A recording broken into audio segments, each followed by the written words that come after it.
Hi everyone, this is Dr. Matt, and you're listening to Take Back Your Health, where we talk about all things health and ways to help you be the best version of you. Hey everybody, this is Dr. Matt. This is Take Back Your Health podcast, and I'm here with two very special friends, very special guests of mine, Jen Bandy and Lindy Klein over at Walk With Me Healing Steps in Conover. And if you do not know who they are a nonprofit, out-of-the-box therapy for mental health. So I want to get you a chance to introduce yourself. So Jen, tell us about yourself real quick. Yes, thank you, Matt. I appreciate this opportunity. My name is Jen Bandy, and like Matt said, we are a nonprofit located in Conover, North Carolina, and we do mental health and relationship-focused therapies using equines and nature-based. And hey, my name is Lindy Klein, and I'm the Community Outreach Coordinator. Our mission is to foster healing and personal growth by integrating the profound benefits of nature-based equine-assisted and traditional talk therapy. We inspire individuals to reconnect with themselves, build resilience, and cultivate emotional, mental, and physical well-being in a supportive, natural environment. And for those of you that do not know what equine means, that means horses, right? Yes, 100%. I don't think you said horses one time. That's why I was making sure that we do that. But I'm still getting over a little cold, so that's why I sound a little raspy. But let's just dive right into it. Okay, mental health, big topic. And I know we've only got like 20 minutes to talk about this. But what is the importance of mental health, especially nowadays? Why is it so big? Well, I think that since COVID, we have really been struggling with a lot of social issues. Mm-hmm. And partly it's anxiety and depression and finding connection because everything went online. That's right. That's true. It's been COVID shut everything down, and we kind of have to relearn how to talk to each other again, because you're right. Yeah, everything went to Zoom, everything went online, and we lost that physical touch that everybody needs. But why is mental health overlooked, or why do people usually not consider that when they're talking about health and being healthy? Because mental health is a huge thing nowadays, and I blame these phones for a lot of it. But why is mental health usually overlooked, or why do people not consider that, in your opinion, an avenue that they need to support and work on? Yes. So, in my opinion, I believe that mental health is overlooked because there is a diagnosis attached to it. Mm-hmm. So that stigma kind of goes with you, or it's perceived to go with you.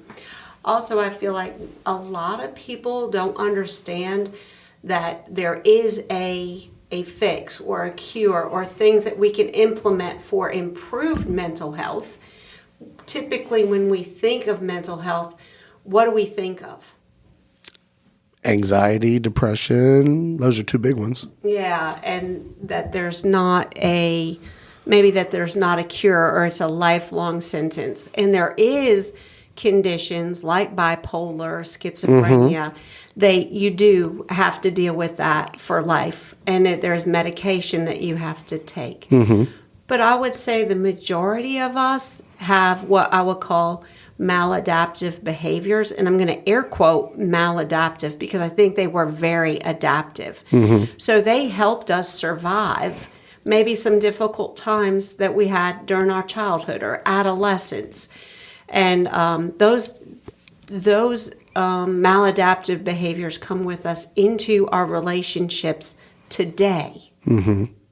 And it's a lot of childhood trauma and things like that usually go repressed, and things like that usually explain why we act the way we do. So I would like to kind of talk a little bit about when we say childhood trauma. Mm-hmm. What if you had an overcritical mom as a youth? What might you have created for maladaptive behaviors? Right? And so those are the questions that we can dig into. Maybe I'm afraid of failure.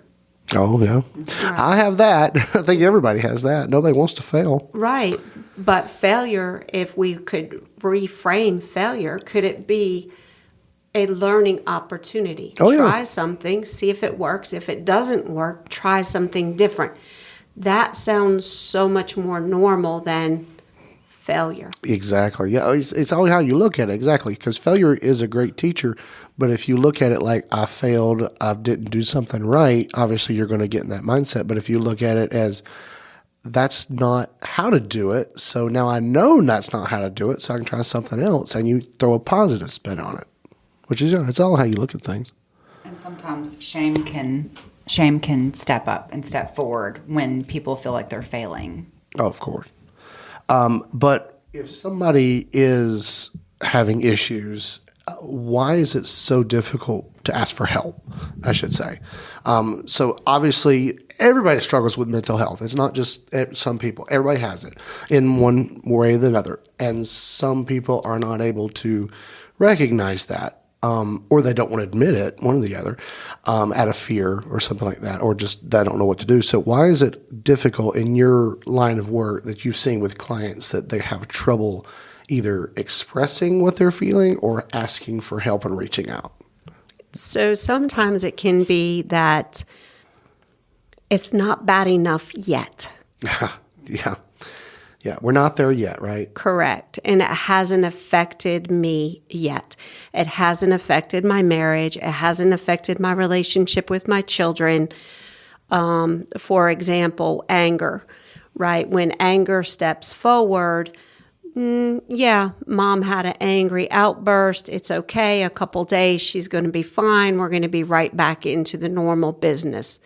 Until it affects you at a deeper level, then we can deal with it daily, quote unquote. But there are always repercussions. But you obviously don't have to wait until it starts affecting your life like that to get taken care of. What are some advice that you give some of your clients when they struggle with those kind of issues? So I would really like to normalize it in saying, if we have a goal, what would your goal look like? I would like to reduce my anger by 50%. Okay, well, let's put some tools in place. Let's teach some coping skills, all of which, I don't know about you, Matt, but I was never taught that back when I was younger. So not only that, now I bring that dysfunction forward with me, or lack of knowledge. And it's not taught in schools. Oh, no. Right. So then how do we learn that? And that's part of the process is I want to normalize that as we weren't taught. So how do we get that information to you as a client?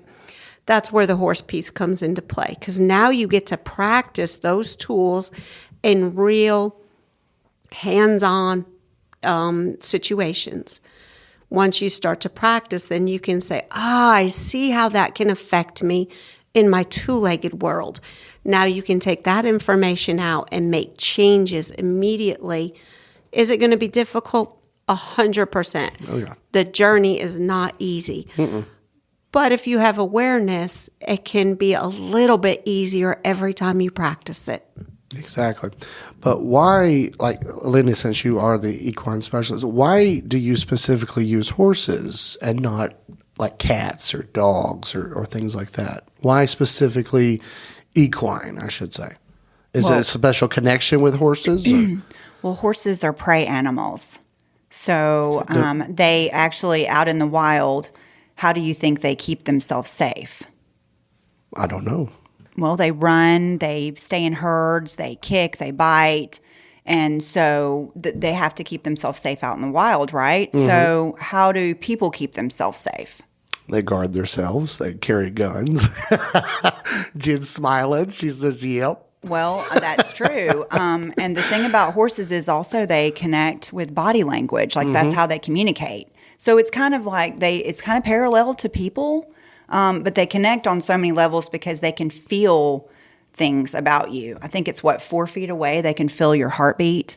And that's so pretty cool. I didn't it is know that. pretty cool. And so I feel like when people come to horses and they use them in the relationship, that they really can't lie. And I've actually had clients say that to me. I can't lie because horses pick up on things. And as the equine specialist, I notice things that are different with their body language.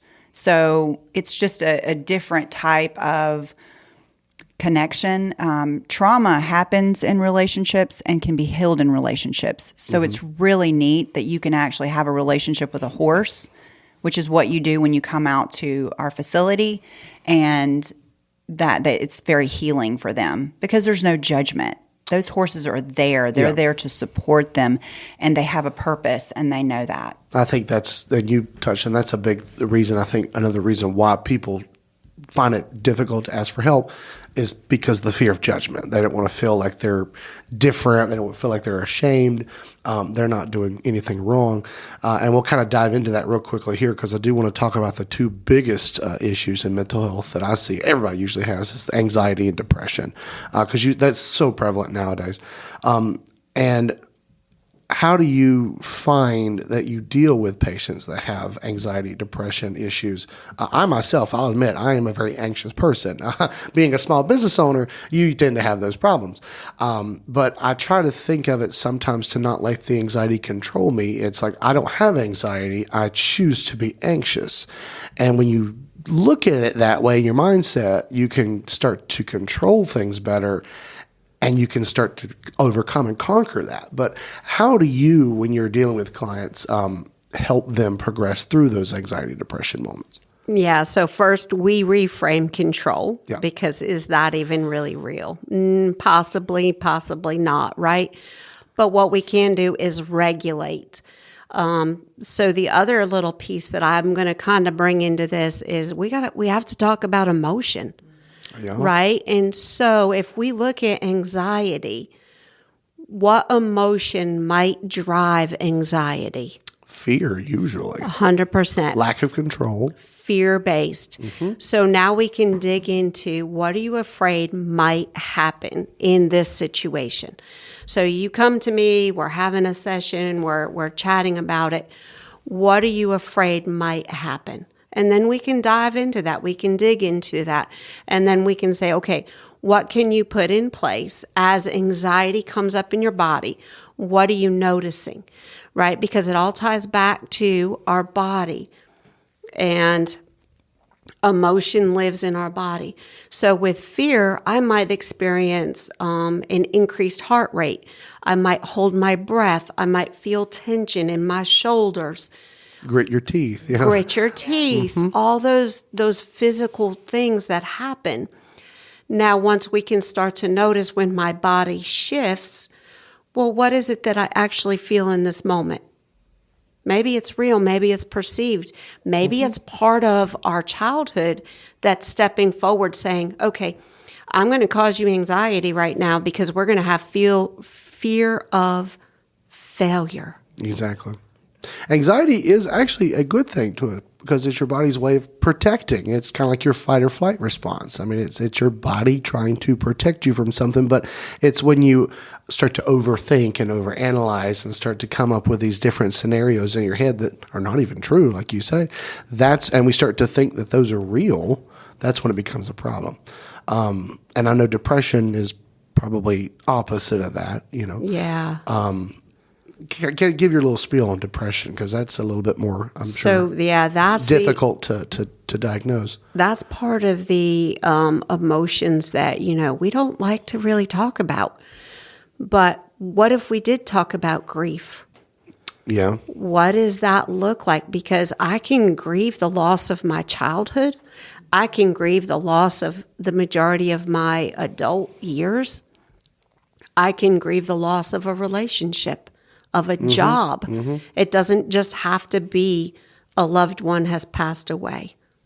So anxiety is more of the what could happen, and then depression is more of I don't want to talk about this, I don't want to look at this, I don't want to think of this, and just kind of, just repress it down, stuff it away, hide it in the closet. Yep. And then it starts to affect your mood. Right, Lindy? Right.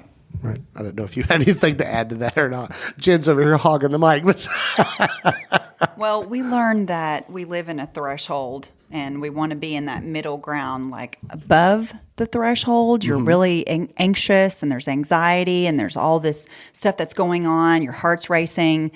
And then below your threshold is like depression, anxiety. You go to bed, you just shut down, you don't want to do anything. So our goal is to try to get people to live with, within it. yeah, because like you said, you touched on fight, flight, or fight. Well, that's protective. Remember, I was talking about the horses keeping themselves safe. Well, we really touch on how do you keep yourself safe. So when you're in that middle ground, you're more aware. You're not as anxious. You're clearer as far as your thinking goes. And that's really the ultimate goal, to get out of those other either above it or below it. Exactly.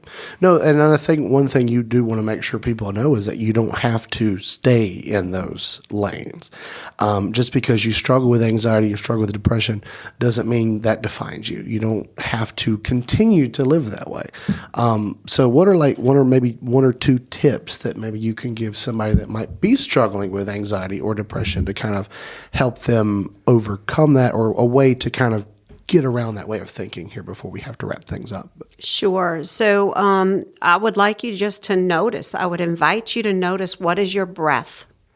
Giving it a name, right? Right. So understanding, am I holding my breath? Am I shallow breathing? Because once we can start identifying that, now I can add a breath. So I like to do an in for 4, hold for 4, exhale for 4. And what that actually does is it helps reset your nervous system. Something what we would view as very, very simple can be extremely difficult for people, especially people that have experienced trauma, or it's not safe. Or if we live in hypervigilance, breath is not comforting. It's not safe at all. But we can practice. It's like a marathon.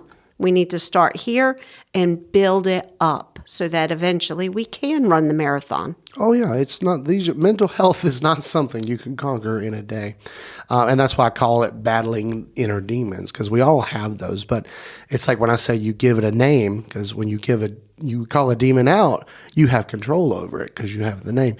But a way I like to do also is I like to, when I'm anxious, to think about, okay, what do I have control over this situation? If something happens to me, whatever, you like to think, okay, what can I control and what can I not control? And then ways to kind of cope with that. And that thing that works for me a little bit. But Absolutely. And that's just it, right? Yeah. There's not a one size fits all. Oh, no. It's what works for you may not work for me, or may not work for Lindy.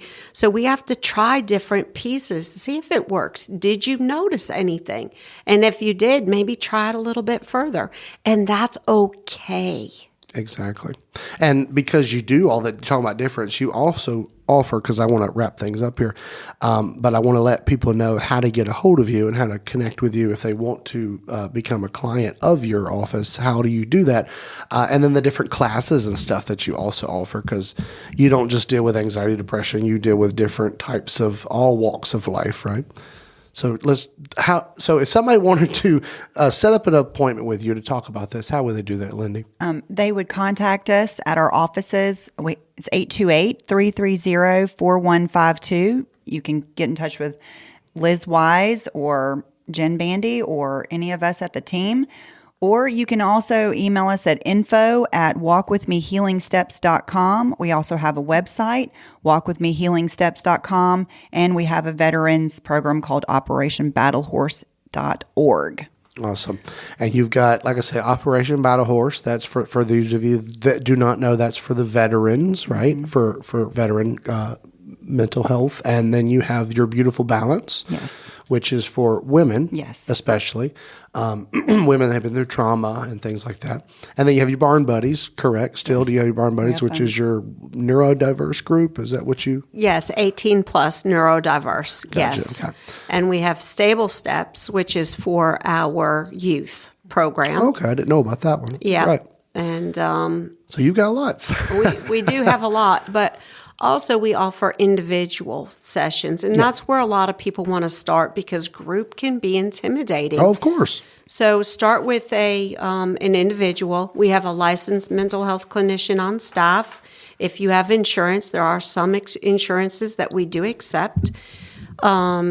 I am a certified trauma recovery coach. So I just, that's just where you could schedule with me as well. Yeah, just a lot of options.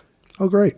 And you also have Julie as well, which is what's her official title? Yeah, so she is licensed. Licensed clinical. I got you. Yeah. So you've got plenty of avenues that you can take, and you also do some corporate team building things as well. Do you not? For those businesses out there that are looking for like team building exercises. Yeah, Linda, give us a little bit of information about that. So we're going to be starting a team building for our corporations starting this spring, and we will be having some information put together. So if you are interested, please get in touch with us, and we'd be happy to talk to you further about that. But one thing I wanted to add is you were talking about tools earlier. Just show yourself some grace. If you are going through something really hard and difficult, just show yourself some compassion and also self-care. And I know a lot of people ask me a lot about that, and they say, that sounds really selfish, Lindy. And I'm like, well, you can't pour from an empty cup. So if you need something, and whether it be go get a hot shower, get a cup of coffee, sit on your porch, just do something for yourself that just kind of gives you a glimmer of hope. And that really gives you some peace, because that really does help your mental health, even if it's just for 5 minutes. Exactly. I tell my patients that all the time. If you can't take care of yourself, then you can't expect anybody else to, because you are the only person that's responsible for you. And like I say, if you don't know how to take care of yourself, then nobody else is. So, yeah. Well, thanks for coming out today and giving us a little insight on the world of mental health. I know we could have got a lot more in depth. Oh, yeah. But it's a huge topic, and I just wanted to kind of touch on some things. But I appreciate you coming out today. Thank you. Thank you, Dr. Matt. Thank you, Dr. Matt, for having us. If you'd like to learn more about something you just heard, or are interested to see how chiropractic care can help you, you can visit our website to schedule an appointment at newdirectionschiropractic-nc.com. Be sure to follow our social media accounts for more tips and information on how to be a better you. Thanks for listening.